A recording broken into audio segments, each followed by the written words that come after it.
Hello केटाहरू, तिमीहरू चाहिँ धेरैजना स्क्याम भइरहेको रहेछ। त्यसको लागि चाहिँ एकदम सरी, मैले भिडियो बनाएको थिएन होइन। अब म भिडियो बनाउँदैछु। अब स्क्यामरलाई चाहिँ कसरी अब बच्ने, स्क्यामरलाई कसरी चिन्ने भनेर चाहिँ म भन्छु तिमीहरूलाई होइन। तिमीहरू मेरो यो फेसबुक आइडी हेर, यो फेसबुक आइडीको यो पोस्ट हेर, रिभ्यू। अब स्क्यामरले सबै थोक कपी गरे पनि यो कपी गर्न सक्दैन है त। अनि तिमीहरूले त्यसले पनि यो लिङ्क दिन सक्छ, तर त्यसमा मेसेज गर म हो कि होइन। अब त्यहाँबाट रिप्लाई त म नै हो भनेपछि बल्ल तिमीहरू डिल गर।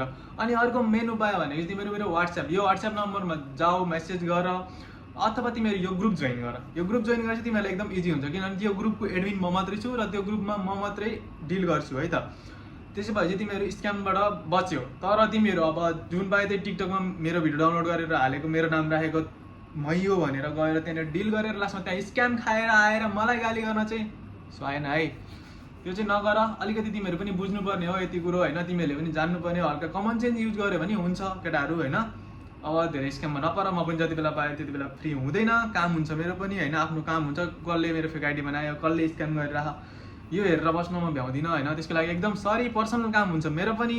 केही गल्ती भएको भए माफ होइन। मैले भन्ने कुरा त्यति नै हो। ल, सब्सक्राइब।